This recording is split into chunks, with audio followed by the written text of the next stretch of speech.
You're listening to Talking to Teens, where we speak with leading experts from a variety of disciplines about the art and science of parenting teenagers. I'm your host, Andy Earle.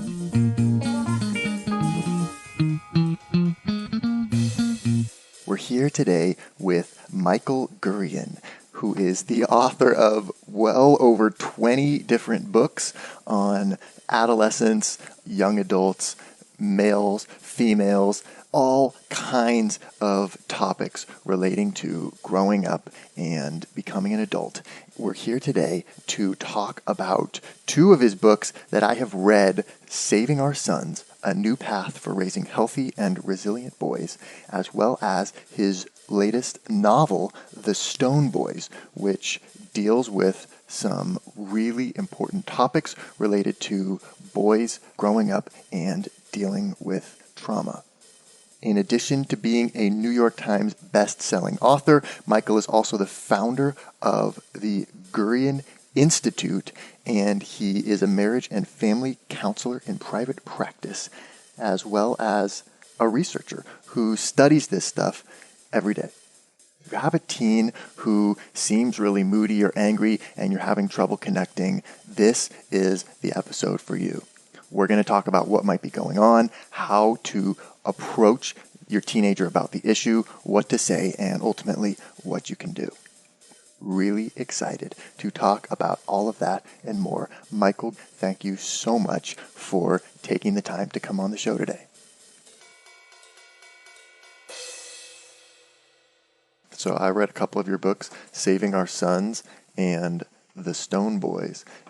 You write a lot about boys and men and masculinity, and I'm curious why that is. Don't we have a girl problem? Shouldn't we be focusing on girls and women? And why do you write so much about men?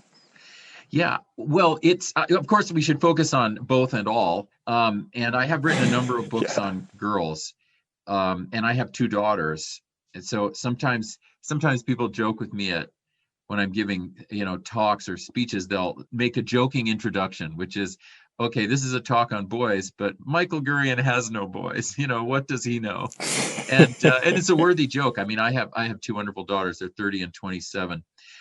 So I'm completely aware of the fact that everyone needs help. Girls need help. There are specific areas that I've dealt with in my books and in our work that specifically target helping girls. In terms of boys, though, I mean, definitely the tenor of your question is why, and I would respond, it's urgent. Like it's not just, well, there's some boys struggling, but it's become urgent worldwide. In the first chapter of Saving Our Sons, I kind of lay out statistics, and people read that and will write me or say to me, I did not realize it was that bad. It is getting so bad for males. So we have to be able to do both. And in fact, if we don't look at males and females both, we're not going to do much more to help girls. We're kind of getting to the edge of what we can do to help girls and women if we don't start helping boys and men. We've got equality for girls and women. There are always areas we're going to work on. But in terms of basic statistics, there's really no statistical array in the world, and this is including the Global Health Survey from the WHO. There is no area where males are not doing worse than females if we look at physiologic health, mental health, emotional health. So yeah, there are guys at the very top, no doubt. The president is male, right? I mean, a lot of those people are male, no doubt about it. A lot of the CEOs are male, but those are just a few thousand males. We're the rest of the world. We got to see how much males are struggling and give them some help. And it sort of like masks a problem, because then it makes it like we can't talk about all the males that are struggling, because it's like, well, look, males run the world. They're in all the positions of power. But there's kind of this double-edged thing going on where also they're really struggling on a lot of these measures. Like, yeah, some of these statistics that you had in your book were really surprising to me. Like, for every 100 girls who repeat kindergarten, 194 boys repeat kindergarten. For every 100 girls suspended from public elementary and secondary schools, 215 boys are. For every 100 girls expelled, 297 boys are expelled. Death rates, for every 100 girls aged 15 to 19 years old who die, 242 boys die. Like, it goes on and on. Learning disabilities and all these different areas, the rates are higher among boys. So what's going on? Why is that? Well, I think there are a number of reasons. I think one primary reason is that we are creating systems, nurturing systems, family systems, school systems, governmental institutions that are in child development. We're creating these systems without realizing that a number of elements in the systems are a mismatch with the male brain. So you could see, in less scientific terms, you could say a mismatch with boys. I'm a gender neuroscience person, so I look at it as a mismatch with the male brain. And the male and the female brain are significantly different animals at a molecular level, at a neurochemical level, in terms of the structure of the brain, et cetera. Our brains operate differently. There's a lot of overlap, of course, but they operate differently. So we have systems like school systems. You mentioned a number of things from school systems. We are creating school systems, and these wonderful teachers and administrators are not being trained in college and grad school. They're not being trained in male-female brain. So they don't realize, for instance, that males automatically, on average, use less words than females. They write less words. The male brain doesn't connect words to feelings and words to senses as quickly as the female brain. Male behavior it is at its baseline is different than female behavior. Males are more testosterone driven, so they're more physically aggressive, and that's how they build resilience. It's actually an asset. It's not a liability. It's an asset for nurturing. Violence obviously is a bad thing, but I want to remind people that aggression, that's a scientific term for something that is not violent. And aggression nurturance is nurturing others through aggression, by jumping on other people with your body, by throwing things with them, what I call aggression nurturance. So, but we've created systems in which our wonderful teachers are not trained in any of this. So when they get in the classroom or set up the school, they set it up much more for female brain, much better for girls, much better for the way girls behave, the way girls sit still, etc. And so, of course, more girls succeed and more boys fail. And when you start adding the numbers of that, and you go throughout the industrialized world and post-industrial world, you see that boys are behind girls in school in all of the countries that the WHO, for instance, would study.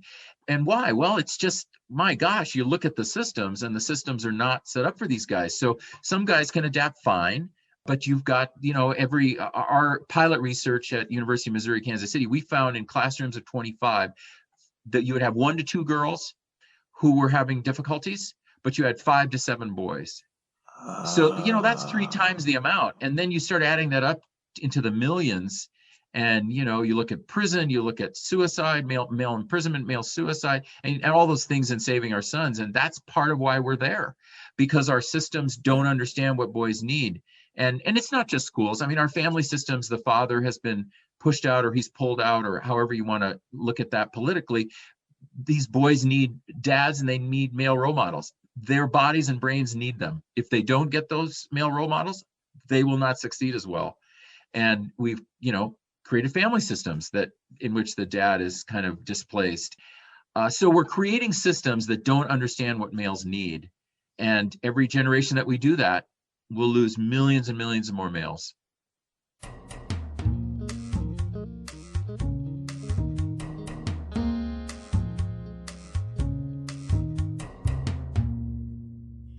You talk about the differences between the male and female brain, and one thing in your book that I found really interesting was you write that there are connections between the part of the brain that deals with emotional pain and problem solving in the male brain, and that those areas are more connected to verbal areas in the female brain, which maybe sort of explains why women like to talk about their feelings more, and men like to try and do something about it, or start going into planning mode to figure out what they can do next or something. And reading this was like eye-opening to me. It got me thinking about how there can be disconnect a lot of times between like fathers and daughters or like mothers and sons when they're sort of like their brains are coming at emotions from a different way. Yeah, for like parents of teens, this is such a great thing to get into, just, because when your child is 3, 4, 5, 6, in those early years, all of us are, we're all crying, we're all sort of emotional, and we're all, however anyone wants to define that. I mean, the difference you're talking about here, that doesn't show us up as much for a 5, 6-year-old, but when you're a parent of a teen, and then you start, especially the teens are 15, 16, 17, you can really start seeing it. Then, of course, if you're in a male-female coupleship, you can see it for adults, that what happens in the brain is that the sensory, what's called the sensory register, which is all the stuff that comes in via senses, which is everything, including these emotions, that comes into the brain. And in the female brain, the way that brain is set up, between 7 and 9 centers in her brain will light up. These are emotive centers. For males, when they have the sensory emotional experience, only 2 centers of the brain light up with these emotions. So already much more of the female brain is devoted to converting what happened in the world, right, that comes in via the senses, to emotive responses. And then in the female brain, those 9 areas are connected to those, as you said, the word centers that are in the frontal and temporal lobes. So now the words are connected to the feelings and to the senses. And she is almost automatically or very quickly able to start processing things in words, should she choose to. Yeah. For males, only a couple centers lit up. And yes, there's some connectivity to verbal centers, but remember, he's only doing verbals on the left, right? Females are doing verbals on both sides of the brain. That's how that brain's set up. Males are doing verbals on the left. So you have to get connectivity to the left to get words from males.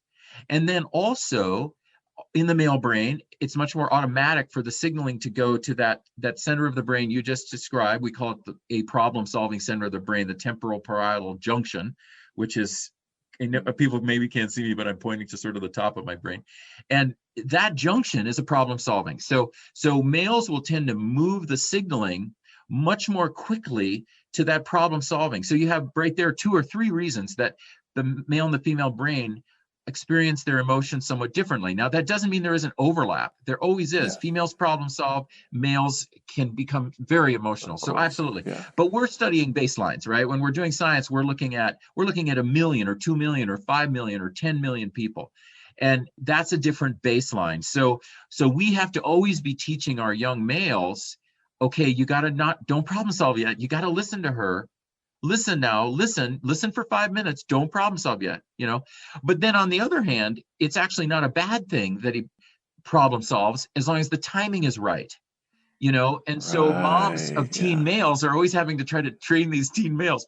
Okay, you just got to talk to me like for 2 minutes. I just need 2 minutes on what your emotions are, and then we can go to problem solving. But the way my brain is set up as mom, I gotta get some emotions from you, So we're trying to train the teen guys, but then we're training the moms to have, the expectation. Yes, there are some teen males who are going to be very talkative about their feelings, sure, but our expectations of a teen male should be that, maybe a minute or 2. If we can get that, we're happy. And moms worry. The problem is that moms worry. They feel like, not realizing the brains are set up so differently, they feel like if my son does not talk to me about these things a number of times per day, that he's unhealthy. And that we have to shift, because he could very well be healthy. He's just not talking to her about these things. Right. And so then we start to say, well, let's look at signs of health for him, or ill health. If he's depressed and isolating, that's something else. But it could be he's not processing his feelings anymore with his mom at 17, the way he did, but he's still fine. Right. He's healthy. And so that's okay. Because I feel like that's difficult. If you're a mom and you're really feel this urge to want to talk about what your kid is going through and hear what they're feeling, and they're sort of shutting down or just saying, no, I'm fine, whatever. It feels like there's a disconnect there, or like you're not being able to see into their world a little bit. So I wonder, what do you just think moms need to sort of like bring down their expectations for how much your teenage son is going to be talking about what they're feeling and going through, or how should moms approach that? Well, a number of strategies. Well, yes, I mean, every mom will know her son, and as she hears this and then processes it, she may need to, as you say, sort of have more reasonable expectations. So expectations that aren't based on her projecting her emotive structure onto the boy, Right. but expectations that of that boy's emotive structure, like what is it he needs? What is it he's able to do to satisfy her emotional needs? And how is he actually satisfying his emotional needs elsewhere? That should be part of her expectation. Does he have some best friends? Well, he probably talks to them. Is dad in the Yeah. picture? Does he talk to dad? Does he have a girlfriend? Like if he's in later teens, maybe he's doing a lot of his emotive work with the girlfriend. So mom kind of looks at his emotive structure as it is built, and then looks at his other relationships, and then goes, oh, okay, here are my reasonable expectations now. If he's isolating or depressed, this is a different category. We need to immediately get help for him. But if he's kind of in her mind, normal emotive structure for him, then she can approach it this other way and see that maybe he's getting the help he needs. And then she can use certain strategies with him too, like don't have him sit down, come sit at the table, look me in the eye, and tell me what you're feeling. Okay, so that's not a good one. We don't want to be using that one. Right. Maybe it'll work once in a while, and she knows her son best, but still, it might be better, and kind of generally is better, to walk and talk. So be shoulder to shoulder with him, not forcing eye contact.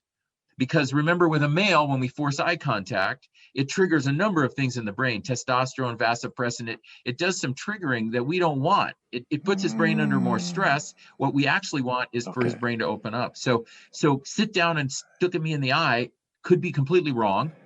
It's better to go shoulder and shoulder, better to go do something with him. That's another wonderful strategy. You get more out of guys if you're doing something with them. And then while you're doing the thing with them, things come up, since you're doing something with them, more of their brain is activated because they're doing rather than just sitting there staring. And then there's rapport that's being built, and then some things can come out of that. So once we study, and you're right, Saving Our Sons has a lot of this in there for moms and for everyone. Once we study guys and really understand how they're set up emotionally, then a lot of these strategies kind of emerge almost instinctively from moms. But we kind of have to train ourselves.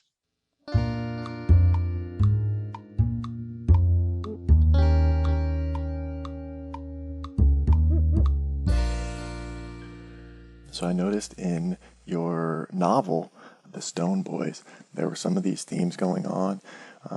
For instance, the two main characters in this book, both have some sort of emotional trauma from their past, and they really struggle to open up about it with the adults in their lives. And it's kind of one of the main struggles of the book. Then also, once they share these things with each other, they sort of immediately go into planning mode of trying to figure out, how can we get revenge or, make this right. And that actually kind of ends up going a little astray and creating problems of its own. But so it seems to me like there's a lot of, research and psychological truth that goes into this book, even though it's a fictional story. Yeah, you're absolutely right. The Stone Boys is my fourth published work of fiction, third novel, and I also published a book of short stories. And I do publish. I really love writing novels. I published a number of books of poems. So I definitely write, and it comes out in different ways, right? At the same time, most of my books are nonfiction, and it is all one brain doing it. So the Michael Gurian brain, is sort of coalesces in each work. And in the Stone Boys, it's two teen boys, as you said. One is 16, one is 17. And it's a thriller plot. It's a suspense plot. So it's a page turner. But at the same time, my understanding of male emotive structure, let's say, does come through. And I've been writing this novel for decades. As I say in the afterword, I actually, one of the characters, Ben, is my foil. most of what happened to Ben happened to me. It was sexual abuse trauma for 6 months when I was 10, and I was molested by the psychiatrist. So but by the time I disclosed it I first disclosed it to my parents, but it took me 8 years. I was 18. And Yeah. it's very hard, obviously. It's getting easier now for males to disclose what happened to them, but I'm 62. I was Right. born in 1958, so it was actually Mm. 1976 when I disclosed to my parents. So I've set that novel in 1975 when Ben is 17, and then Dave is 16, and I, there's probably no way that my understanding of male emotional structure can't come through the book. It had to come through, right? And I hope Right. ultimately, even though this is a thriller plot and all, ultimately, I hope that when people read it, they'll also understand boys better. And Yeah. even though my intention was just to tell a story, but that they'll also understand boys better and the way boys do emotions, because especially these traumatized boys, males do trauma somewhat differently than females.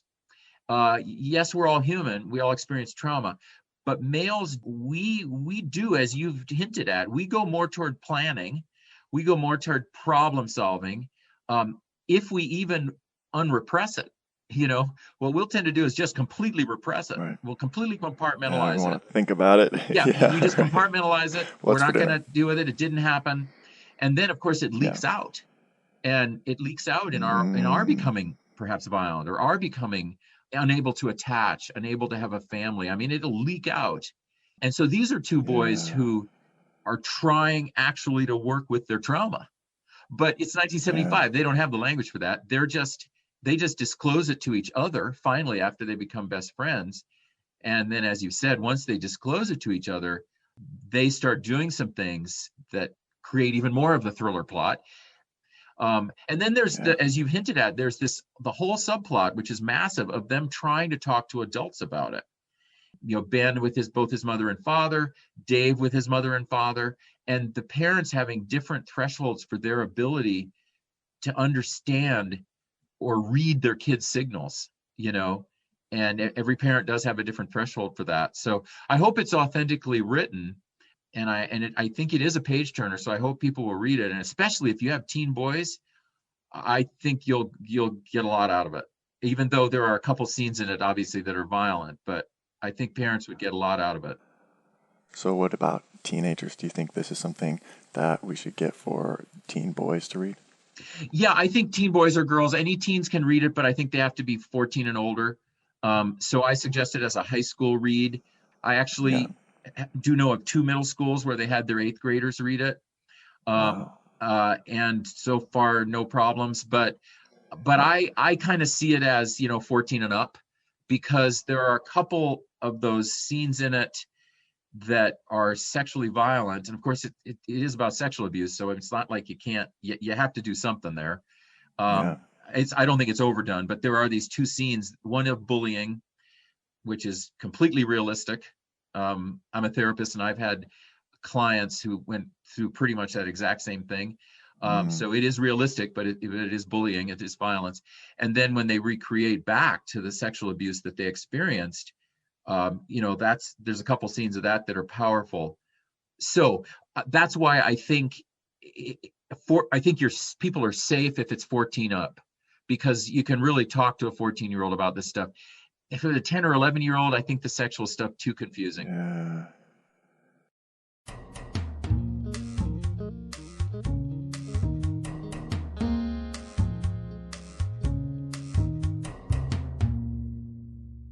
So, as a parent, how would you know if your child might have been the victim of sexual abuse?